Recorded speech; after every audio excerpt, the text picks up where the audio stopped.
Hello everybody, my name is Daniel Richardson and I'm the WCPW review guy. And exit wounds, what exactly kind of title is that? Like, I get it, like a bullet enters and it sprays out the back, but it's like, it's supposed to be like, wrestlers went through hell, they battled, and now they got exit wounds. Next event's gonna be called Slightly Injured. Can't wait. And then Nasty Gash after that. So, but anyway, this is the WCPW Exit Wounds review. Wow! Again! Again! Well, you guys can't hear me, can you? Let me pull that back up. I'm naked. That's literally like my toes. I just picked up my toes. I know, reality shattered. Anyways, but no, dude, WCPW does it again. Exit wounds, incredible. And once again, this was another one of those I had a tough time ranking in general.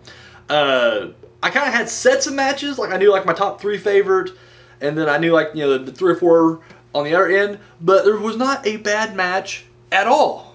Like, it was from top to bottom, damn fine wrestling. I loved it, entertained by all of it.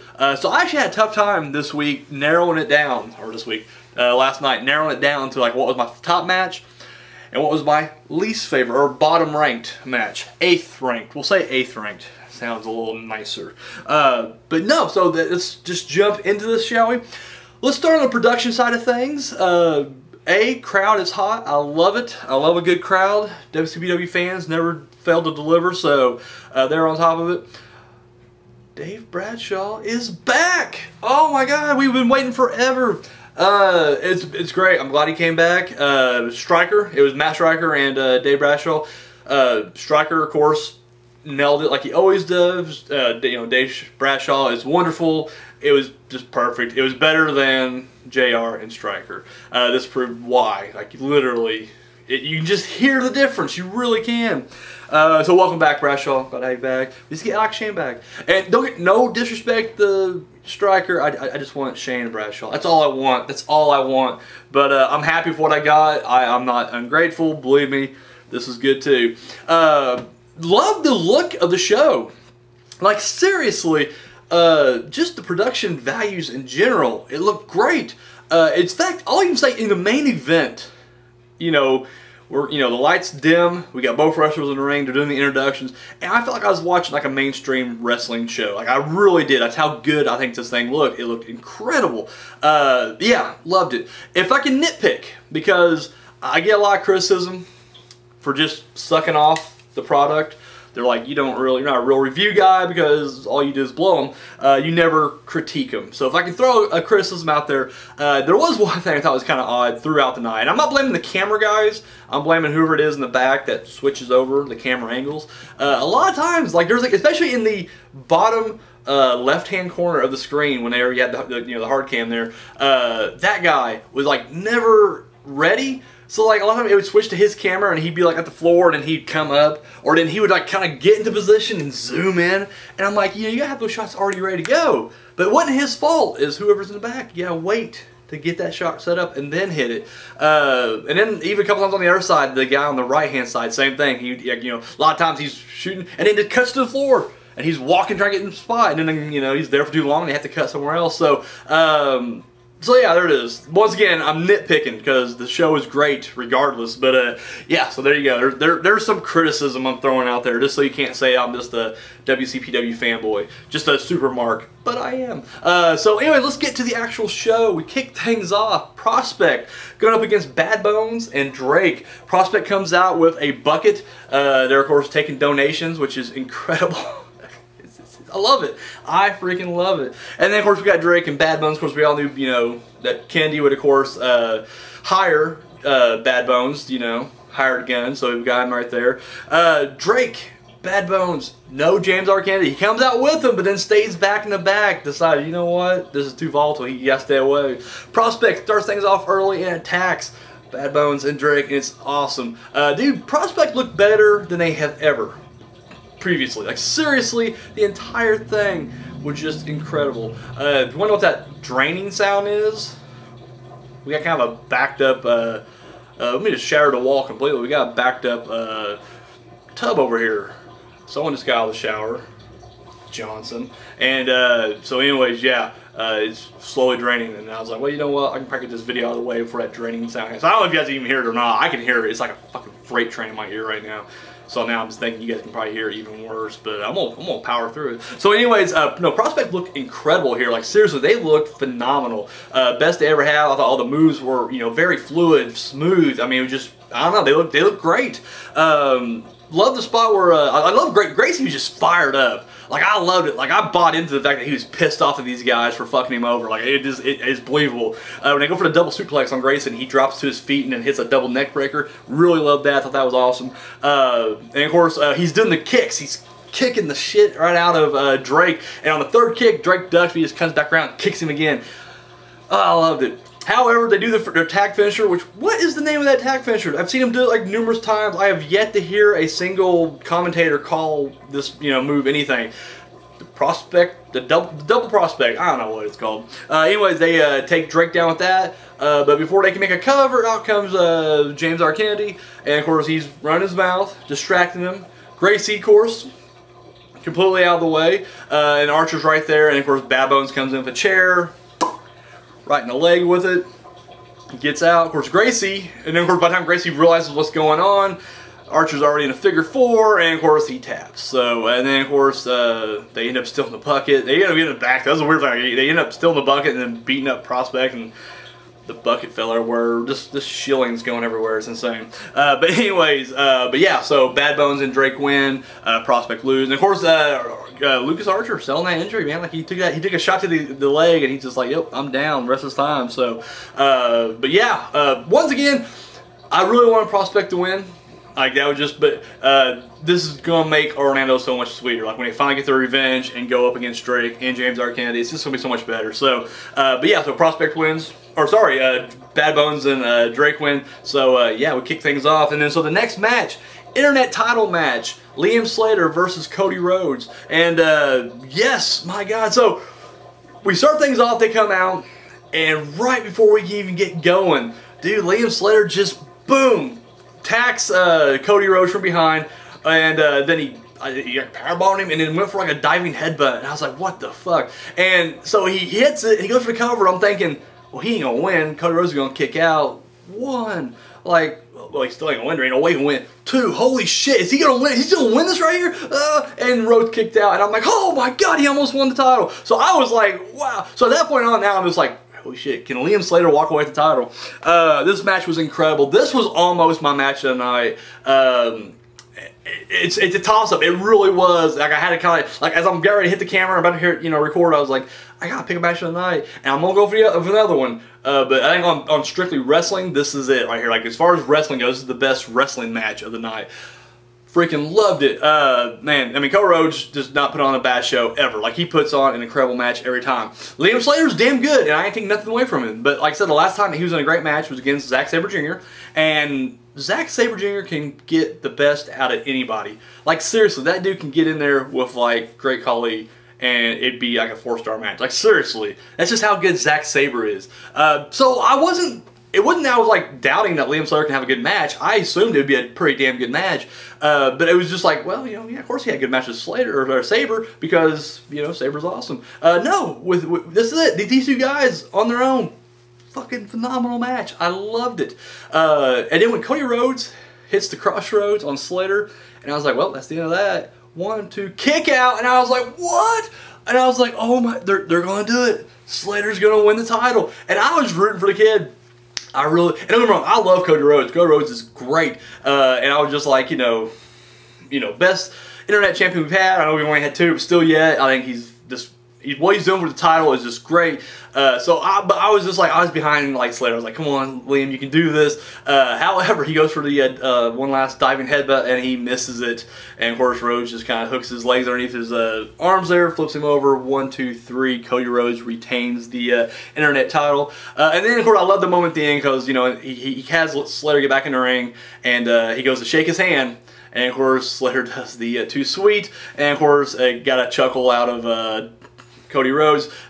got a big pop from the crowd, and of course he obliges. So it was really awesome right there. Slater leaves, and then Cody Rhodes takes the mic. And dude, like, you see this guy wrestle, you hear him on the mic, and I'm thinking, what the fuck was Vince thinking? Like, seriously, like, what the hell? This guy is awesome. And like, they just never want to do anything with him. Like, seriously, it blows my mind that like they just completely wasted him over in WWE. Like, I mean, it's okay, Vince, you know what you're doing, right? I mean, your ratings are great, so anyways, but no, so he goes out there and, he basically did, once again, just a gold promo. I love it. He says everybody out there in the audience is family. He feels like they're part of his family, but he's going to bring his other family to WCPW. So, and he talked about the Bullet Club. And of course, at that point now, he's leaving, and out comes Joe Hendry, Joe Coffey, and Travis Banks. And there's an awkward little showdown right there, and you're like, what's going to happen right here? And I love it. And they're all wearing t-shirts that say the Prestige on it. Huh. I wonder what that means. Anyways, we'll get to that in a second. I just love the look on all their... dude, they're all just like giving this like sarcastic, dickish clap. I think it was Banks that was like, pew, pew, pew, pew, pew. Dude, I love that. Because I'm just like, dude, like, that's what I would do. Like, seriously. If the guy that I'm openly going to make fun of is like part of the Bullet Club, I'm like, I get bullets, a gun, yeah, you're the man. It was just great. Like, I'm just like, yep, I love this. So, after he awkwardly walks past them, the three come out. And they cut the greatest promo of the night. Like, seriously, incredible. Hendry. And here's the thing, like, for all the Hendry supporters that were like hanging on even like when he was clearly getting booed as a face, and you're just like, no, he's still great. Like, listen to any promo that Joe Hendry has ever cut. Any, interview, whatever, from pre-heel turn all the way back to the beginning. And I'm talking about this WCPW. I can't vouch for anything else he's done outside the county, but I'm talking WCPW. Look at any of those and compare them to this interview right here, or this promo right here. There's no comparison. Like, seriously, there's so much more passion. He has fire finally. Like, it's there. I love it. And all three of them have something different to complain about. Hendry is more angry about the fans. He's sick of these fans out here, cheering or cheering these stupid chants, which I agree with to a certain extent. Like, don't get me wrong, half of it's fun, but I do get tired of the "you deserve it," this is awesome, and this is wrestling. And, after a while, you're like, come on, like every match gets this anyway. So like But so I kind of see his point on that, and I was just kind of like, yeah, he's saying what we're thinking. But of course, he's still being a dick while he's doing it, so it's hard to like completely jump on the side. But still, incredible promo. Hands it off to Coffey, and then of course Coffey goes, and of course his tirade's more about, he kind of had Doug Williams stance on things. He's tired of all these American wrestlers, these imports coming over to the UK, and of course they're being treated like rock stars. They're getting the 5-star hotel treatment while they're at the Travel Lodge, and I loved his part, because I mean I love the look on his face, because the whole time there's a small chant of "you sold out," and he just has like this kind of like he was the most animated of the three. Like, just look at his face during this entire promo. It's great. I love it. At one point when he's going through his rant, they're yelling, "This is boring," or they're going, "Boring. And he just lays down him. He's like, fuck it. You want boring? I'll give you boring. And then he's like, you guys can chant this is boring all you want, but you guys know you were cheering me before. And it's like, yeah, he was like one of the hottest baby faces that, WCPW had. And here he is, turned against everybody. And then they give it to Banks, and it was personally my favorite of the three. And I just love that, his whole thing was more, he was angry at management. They've been misusing him. They're not giving him, what he believes he should be paid. And of course, they're trying to put him in a storyline with Doug Williams, which I was so happy they brought that up, because I was like, any kind of closure I'd be happy with. And of course, we finally find out that Doug Williams was supposed to be his father, just because they look alike. And they were going to try to run this thing. Of course, he put the kibosh on that. And of course, we find out that Doug Williams apparently has been regulated to agent and timekeeper. The timekeeper dude, and sure enough, they go back there, and there he is sitting there like in street clothes. Really odd. He still looks intimidating as fuck though. Like, seriously, I would not fuck with Doug Williams at all. Just wouldn't. But anyways, of course, so they keep running their mouth, and of course they get back to Hendry, which he drops the awesome phrase. We're not in it for the money, we're not in it for the fame, we're in it for the prestige. That's just awesome. And that ranks right up there of literally like live by the sword, die by the swords of Essex. I love it. Like, seriously, I love that thing. So, as they're leaving, Doug Williams, of course, he's up to the guardrail now, and he's telling Banks, "Get over here. Like, get over here." I love that. Like, dude, seriously, right there, I'm just like, I'm scared of him. Like, I ain't gonna lie. I'm the cowardly kind of heel. Like, I'm running the other way. Like, I'm like, oh, fuck this. I'll circle around the other side of the ring. I'm not scared of you, but I'll still go this way. He banks up to him and just fucking lays him out, and then starts attacking where security's trying to pull him off. At this point, Matt Striker gets up from the commentator booth, starts yelling the insults across the ring at him and everything.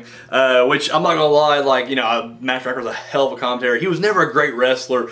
I think these three would just hand your ass to you. I'm just saying, Striker, just sit down. Listen to Bradshaw, sit down. They'll tear you up. They will tear you up, like, seriously. Coffee will fuck you up without even thinking. Banks will out-wrestle you, and Hendry will just give you a freaking nature for, you know, for shits and gigs. So, but anyways, he's up, you know. I'm more like Dave Bradshaw in that situation. Like, seriously, I'm like, well, this is a horrible thing that's going on, but I'm not getting up. I'm just going to stay over here, you know. So I was totally like, you know, yeah, what are you getting up for? What are you going to do? He's getting up, though. He's like, hey, show respect, you know. So, but anyways, so that was that right there. So they finally get pulled off in the Prestige, head back to the back. Up next, we have the Ring of Honor Showcase match. And I'm just guessing here. Because, I mean, even though, I mean, in the past, WCPW had kind of, I mean, it wasn't like an official, but I guess they kind of had a working relationship with TNA and Ring of Honor. You know, they definitely defended the Ring of Honor title on, you know, WCPW TV a lot. And then, of course, you know, for a while there, you just had a shitload of TNA guys coming over. So, but yeah, I mean, clearly they're making like official, like they're showing actual showcases now for not just Ring of Honor, but for Revolution Pro as well. So, I'm hoping we see more of this. I really do. Or maybe not this showcase, just actually start bringing guys over, you know, I mean, to compete and, you know, stuff like that. This match is Delirious versus Silas Young. And of course, as I've stated before, I didn't know either guy going into this. Delirious has kind of like a Missing Link meets Tasmaniac kind of deal going on there. Just a crazy fucking dude, barefooted, wild man with a mask. And then Silas Young, dude, he looks like a beefed up Tom Selleck. Like, he just has this awesome fucking stash. Like, I wish I could grow a stash like that. I can't pull the stash off. I tried. My hair don't grow in thick up here for some reason. And when it does, it gets like curled in my mouth. I don't like it. And then you got that pre-stage where you're trying to grow the stash and you just look like a pedophile. And I'm like, I can't do that either. So I got to cut it down. And it's horrible. I can't grow a stash. I wish I could have a Silas Young stash. I really do. But he comes out this looking jacked as shit. And he's just like, you know what? Let's do this. Like, I'm going to hurt this guy. You know, he's saying, like, you know, he thought, you know, the fans of Britain would be a little smarter than this. You know, cheering for a jackass like, you know, Delirious. They get in there. Dude, I really dug it because, like, you know, he was definitely more of like a power brawler, and then Delirious was this more crazy speed brawler, you know, and their styles really, you know, mixed really well, I thought. I love, my favorite little bit in this is when Silas throws him to the ropes, and as he's coming back, he just like stops mid-run, and then runs to the other rope, and then comes back and stops and goes to the, like, he's just doing this crazy ass zigzag thing, and of course Silas gets thrown off, and then of course, you know, he gets hit. I love that, thought it was great. However, Silas Young defeats him. Beats him right there, so there you go. Thank you, Delirious. Come back next time. Silas Young picks up the victory, and I was like, yeah, I want to see more of this guy. I want, if you guys can hear me, I don't know who the higher ups are in WCPW. I want to see more of this guy in WCPW. Really digging it. So then up next, we got the women's title match. We got Kaylee Ray going up against Bea Priestley, and of course, right there, they already kind of tipped the hat off early on when they show the graphic for the match. And of course it shows Bea Priestley with Viper. And I'm like, well, I guess Viper's interfering in this thing. Because she wasn't out there. She didn't come out. She didn't come near the ringside. But another thing, I really didn't even put that together. Because to me, I assumed Viper's out there to take out Nix and Newell. And they were going to start their feud. I had no idea like Viper and Bea Priestley were going to team up or anything like that. Which I kind of wish they would have kind of kept them separated. Because I really want the women's division to expand. Not just be clumped together in one storyline each week or whatever. Either way, though, Bea Priestley's out there with Kaylee Ray. Damn good match. This match was brutal. Hey, I kind of forget that Bea Priestley's a damn good technical wrestler. Like, seriously. And same with Kaylee Ray. I mean, they put on a hell of an exhibition right here. But, dude, I love it when she, when they're outside on the apron and Priestley, you know, trips her, bam, face right into the post. I love that. You know, German on the fucking ring apron, awesome. This match was brutal as shit. And then of course out comes Viper to interfere, or I guess, you know, cause a distraction or whatnot. The one thing I will say about this entire, you know, she comes out kind of thing was shit. I just lost my train of thought there. Viper came out. Wow, this is embarrassing. I'd never do this before. I had a point to make, and I'm gonna skip it, and I'll come back to it if I can remember it. Anyway, so Kaylee Ray goes up top, hits a swanton, misses completely. Oh, Bea Priestley, you know, rose right there. Kelly Ray attacks Viper, you know, through the rope right there, and then comes back in, and they do this thing where she goes for a second swanton and she misses it.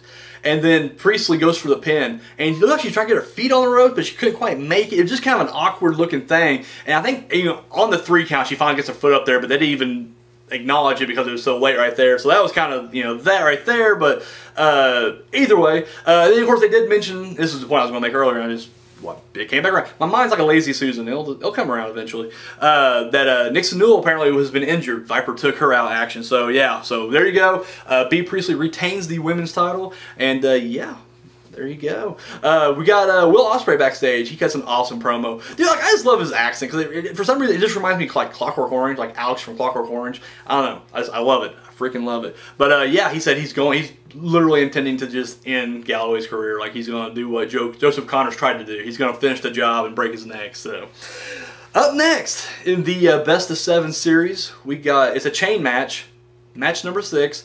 It's Primate with James R. Kennedy going up against Rampage. And right off the bat, as soon as they mentioned the score to the crowd, when they're like, hey, the score right now is, you know, 3-2, I was like, yep, Rampage is winning this one, because I feel like if they didn't mention it, it would have been like, well, Primate wins, then they're going to go fine to the finals. So I knew right off the bat, I was like, yep, Rampage is winning this one, which I'm glad. I really wanted to see that, because I was like, you know, we don't have to take it to the finish. I gave all this in my preview. So yeah, but the chain match starts them up, they chain them up. Here's the thing I've noticed about the crowd here, and this is kind of unfortunate. I feel like the crowd was really silent during a lot of this match. Like, it seemed like the crowd was just dead, and I was like, shit, like, this is a damn good match. Like, I mean, it's a brawling match. It's not, you know, it's not a Zack Sabre Jr. versus Ricochet match, but it's just 2 big dudes beating the shit out of each other. And it just felt like the crowd was really dead. Like, don't get me wrong, they popped here and there, but for the most part, it was just like, until something big happened, they just weren't really into it, didn't seem like. So they got the chain attached, and Rampage goes right for the attack, starts beating the shit out of him right in the face. Eventually, though, you know, Primate takes it outside, takes control, and then he just, like, snaps the chain off the bracelet thing. And then, of course, Rampage eventually gets rid of it as well. So now, essentially, we just have, like, hardcore match, like, basically, or no holds barred, street fight, whatever. So yeah, chain match was just thrown out the window quickly. And they never brought the chain back. That's the other thing. I was just kind of like, really? We're just going to get rid of the chain altogether? But yeah, no, this was brutal. Pile driver on the apron, which was fucking sick. Man, Rampage bleeding from the ear. You get thrown through a table. I mean, it's insane. However, one final pile driver later, Rampage wins it. Even when Kennedy tried to interfere, that was the best part. Kennedy, because Rampage has a chair, Kennedy tries to take it from him, and then of course Kennedy just cowers in the corner. And I'm a James R. Kennedy fan, but even I was laughing like, this is funny. But Rampage goes on. But like I said, Rampage wins it. So guess what? Rampage wins the Best of 7 series, and he's going on to State of Emergency to face the WCPW champion, whoever that may be. So, so then we get Drew Galloway, speaking of WCPW champion, doing a promo backstage. His was just short and sweet, and it was basically just to the point, like, I'm just, you know, and I felt like in this promo, it was less about what he said, because I feel like he's already said everything he needs to say. Like, now he's just like, let my actions speak for my words. This is it. Let's get out there and do this. So, so yeah, that was that right there. Up next, we got El Ligero and Gabriel Kidd. Of course, they have Prince Amin in their corner, going up against the Prestige with Joe Hendry in their corner. And of course, before Ligero and Kidd can even make it to ringside, the Prestige attacks him from behind. And of course, it's just a beatdown. Prince Amin gets in there. Dude, Prince Amin gets in there to the biggest pop, and just like literally a Prince Amin chant. And I was just like, oh, I mean, it's too bad he's going to get his ass kicked. And sure enough, he got his ass just fucking hand to him. But you know what? Kidd and Ligero look great. And I'm hating that we're kind of in this. Like, I don't know, I feel like we could maybe even move on from this Gabriel Kidd on a loose streak. Because, dude, they're so good. Like, we don't need to focus. I don't know. I just feel like we can literally have him win soon. And still have Amin be in the corner. Like, I'm loving this team here. I'm even, like, at first I wasn't big on Ligero and Kidd teaming up. And then I watched this match right here, and this match just sealed it. Like, dude, these guys are great together. So, yeah. And then, of course, the whole time, got Hendry on, you know, the headset, fucking with Matt Striker, so clearly there's going to be more here, you know, in the coming weeks, I'm sure. One of my favorite moments, dude, Coffee, once again, is great. I love heel Coffee. Like, I've already decided, like, you know, Joe Coffey's the heel is way better than the Iron Man, you know, air guitar mask. No, none of that. heel coffee is great. When Ligero was trying to crawl to his corner and then he just drops next to him and starts crawling too, I was just like, dude, that's hilarious. I love this guy. So anyways, one of my favorite little highlights is, you know, everybody's on the floor and Amin's going out for the whole new world magic carpet ride. However, he gets cut off really short and Emma's like, oh, poor guy. And once again, the fans want to see it. Like, that's literally, that's like, I mean, Amin just, he's popular now. He's on that side. Like, now it's not just he's popular because he's, you know, associated with Gabriel Kidd and he finally just, you know, embraced and all that. No. Now he's just, it's because it's Prince Amin. Like, now it's just, he's him, and people like him. And I love that. I do love that. So, however, Prestige pull out the victory, and yeah, win streak continue. Or I guess not win streak, but they're definitely looking strong tonight. I wonder if they'll come back. I'll have to wait and see. And then of course, Bea Priestley's backstage, and she cuts a little promo, and of course she says that, you know, anybody who wants a shot at the women's title, we'll have to go through Viper first. And that's what I'm waiting on seeing Viper in the ring, because I'm really curious to see how she does. So yeah, Viper, she's out there. I'm sure Kaylee Ray will be the first one, you know, if Nixon Newell's injured, I'm sure, you know, Kaylee's going to step up to the plate here. She just got screwed. She literally just got screwed in this thing. So, I'd like to see that match happen. Up next, it's the Revolution Pro showcase. It's Marty Scurll versus David Starr. I just had Starr written down. I didn't have David. So David Starr, and yes, this now. Hey, Marty has different music, and I hate it. I don't like his new song. I don't get it. Don't like it. I like his old song better. Anyways, but he comes out. And he's the Ring of Honor television champion, and David Starr is the something champion. I'm guessing it's Revolution Pro. He's some kind of champion over there. If anybody knows, drop the comment down below for me, please. I'm curious. Like, once again, he had a title, but it never said on the nameplate, and the commentators didn't mention it once. They mentioned Scurll's TV title like a million times, but never mentioned Starr's. So I love David Starr coming out because, like, he has the most ridiculous, like, introduction period. Like, it's just like he has like 10, 15 nicknames that the ring announcer just keeps coming up, you know, and I don't remember one at all. I just thought it was funny. I was laughing. I was like, this is great. And then of course he gets in there. I'll be honest with you, this is going to get my dreaded 8th ranked rating here, and it's a damn good match. In fact, it picks up great toward the end. Reason it's getting the rating is it had a very slow start, and like I said, after watching that awesome tag match, I was still amped and hyped, and we get this match, and it just really slowed it down. And I just remember just noticeably going, okay, pick it up. Now, as the match went on, it picked up, and it got really good, and it was actually a damn fine match. But if I'm just being honest, and once again, I'm just ranking my favorite from 1 to 8, this is number 8. That's all it is, nothing personal. I think both guys did a great job. And then, yeah, Scurll wins with the chicken wing, so you just can't get out of that. So finally, the thing I've been waiting for, this to me, not even a match, and I was just waiting for this announcement since it was, you know, announced last week. Martin Kirby comes out, former general manager, to announce who the next general manager is going to be, and I loved it because, I mean, everybody kept thinking, who's it going to be, you know. Early on in the very beginning of the show, you know, Dave Bradshaw was talking about how, you know, he heard it was going to, or it was maybe Stryker, but he was just like, you know, it could be Teddy Long, you know, could it be Eric Bischoff, like you just don't know. And of course, like I've been wanting to see from the beginning, months ago, like back when Kirby first became general manager, I didn't even want this guy to come back as the general manager. I just wanted to come back, period. It's Adam Blampied. Mr. Blampied is the new general manager, and I love it. Great, and dude, the pop was insane, like seriously. And I was kind of worried about that too, because dude, there were so many people going like Jack the Jobber and King Ross. Like, maybe not. I can't really speak for the people from Newcastle, but just Twitter and YouTube were just like King Ross, Jack Jobber, nothing else. It has to be one of those two. So I was just kind of like, I really hope it. You know, when the music hit and it, you know, you saw his face, I was like, man, cheers, and it was cheers. We got cheers, so I was like, yay. So he comes out there, and we have an awesome little moment here. I love when you know, Kirby goes to put the tie on him, and he's like, you know, he goes, now, are you going to be a dickhead? And he's just like, no. I was like, yay. Cheering him. I love it. I love it. I love Face Blampied. And I'm wanting to see his interaction now with Pacitti. I really am. He cuts a really cool promo, and I really like it because, I mean, you know, a lot of truth to it. You know, he saw how he was off for like 5 months or whatever, you know, however long he was away for, and how during his time away, you know, WCPW just didn't need him at all. Didn't need any of the What Culture personalities, because they had like one of the best rosters, period. And I love that. And of course, you know, he gave all the credit to the fans, the wrestlers, and I'm just like, yeah, like how can you not cheer and get behind this guy? I mean, am I right? So anyways, you know, and then of course he kind of addresses the elephant room, because let's face it, the last time we saw him, he was going after Rampage, and of course we know how that ended for him. So he admits like he was being a dick, you know, and of course he's kind of, you know, he's glad that, you know, his very first official, you know, act as general manager was signing the contract for Rampage's title match at State of Emergency. So once again, like this whole segment, and then of course out comes BT Gunn, who is scheduled to face Martin Kirby. And so Gunn comes out there, and you know, once again, didn't come out there, you know, he interrupted.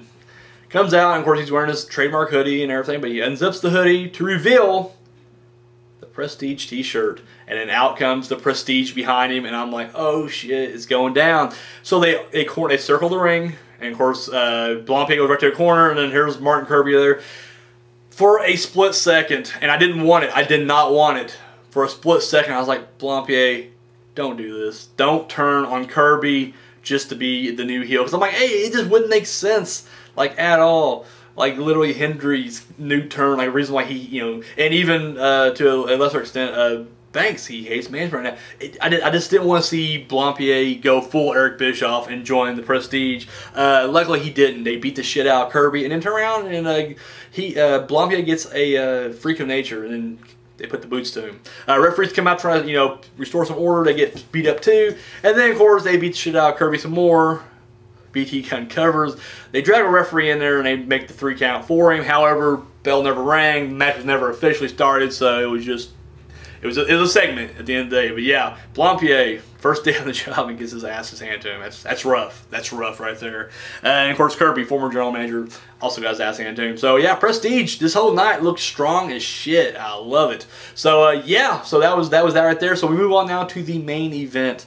WCPW title on the line. It's Will Ospreay going up against Drew Galloway. My match of the night. I was not expecting this. In fact, as soon as in second match in, I was just like, it's going to be an intercontinental match. Like, I already went ahead and wrote my best night, you know, note next to the paper. And then this match happened, and dude, this match was great. And I was really kind of curious, like, how they were coming out. I saw them in the tag match, but once again, you know, a tag team, you know, you can help hide flaws between a couple guys. So it was just kind of like, you know, would you know, Galloway, who's more of a power wrestler and bigger, and of course Will Ospreay, the master of flippy shit, like, how's that going to work? And it worked beautifully. Like, it really did. I love when they go outside, and of course Ospreay's trying to clear out some people, and no one's clearing for him. It's great. He finally gets a couple to, you know, clear away, and then of course Galloway, because the whole time Ospreay's wearing a suit and tie, or the top half of a suit and tie, like I'm doing right now. And then of course Galloway grabs him by the tie and then pulls him into the post, and then takes him and just launches him, like fucking tosses him into the chairs, like, you know, in the crowd. They did clear away, so, but dude, he landed nasty, and I was like, oh man, that's gotta hurt. Like, I don't care who you are, that hurts.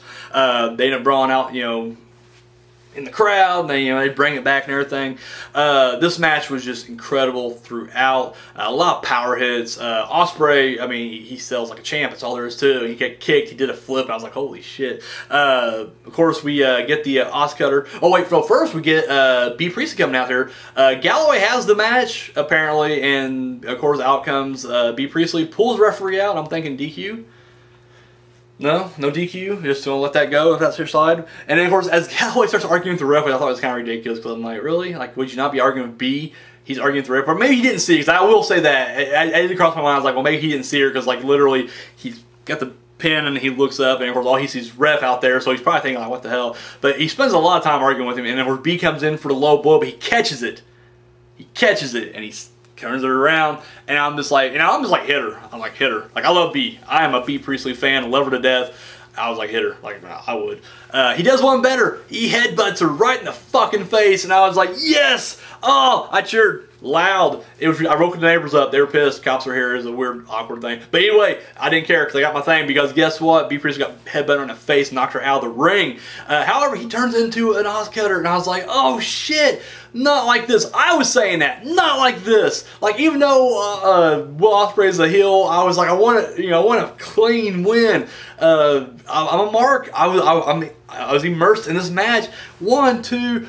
Galloway kicks out, and I was like, oh shit, no. Oh, he's still in it. Good. Oh, whew. Okay, here we go. Get back into it. And they're going, and then he hits the Future Shock DDT. Galloway hits the Future Shock DDT. And I was like, good, it's over. 1, 2, no! Will Ospreay kicks out, and I'm just losing my shit at this point. I am literally just on the edge of my seat going, and like literally, not just figuratively, like I was on the edge of my seat, and I was reclined, but no, I was on the edge of my seat looking at the laptop going, whoa, oh my god, what, you know, and so literally they keep going, another Oz cutter, and I was like, oh my god, shit, he's gonna win it here. 1, 2, no, he kicks out again, and then finally a final Future Shock DDT. 1, 2, 3. Drew Galloway retains.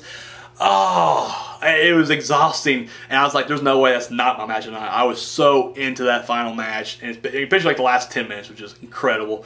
Yeah, Drew Galloway wins it, which means, as I'm guessing, unless something changes between now and then, at State of Emergency, it's going to be Drew Galloway versus Rampage. And honestly, I think the better match I would have preferred to have seen was Ospreay and Rampage, but I'm happy Galloway kept the title. I really am. So yeah, I'm really curious to see how they clash. Of course, it is going to be two big hosses, and I'm hoping the crowd gets behind it and loves it as much as I'm going to. But yeah, so there you have it, guys. Exit Wounds, incredible. Seriously, from top to bottom, just incredible. Yeah, that's all I can say about it. Like I said, really looking forward to see what happens next. The Bullet Club's coming soon. Looking forward to that. Yeah, want to see Viper and Kaylee Ray. I want to see more from the Prestige. Kirby, he's going to get his summer's revenge. I want to see how Matt Striker, goes into this. I want to see how Doug Williams will factor into this. Like literally, will they form like a old man club and get retired Matt Striker out of the commentary booth and Doug Williams off the timekeeper thing and Martin Kirby, former GM, I mean, kind of a desk job. So, get all these guys, from behind their booths finally, and boom, Battle of the Prestige. I don't know. We have to, wait and see. But right now, exciting time. It's an exciting time in WCPW, so I'm really happy to be part of that. So, guys, let me know what you thought of this event. Drop your comments down below. And, of course, as always, share and subscribe if you haven't already. Show this video that thumb and love, and of course Instagram, Facebook, Twitter, all that junk. Those links are down below in the comment section, or no, the description box. And yeah, that's all I got. Tune in Sunday, unless we have anything else pop up between now and then. If there's an episode reload or anything like that. If not, Sunday I'll be busting out my top 10, and yeah, we'll be doing it. So guys, that's all I got. Thank you so much for watching, and yeah, till next time.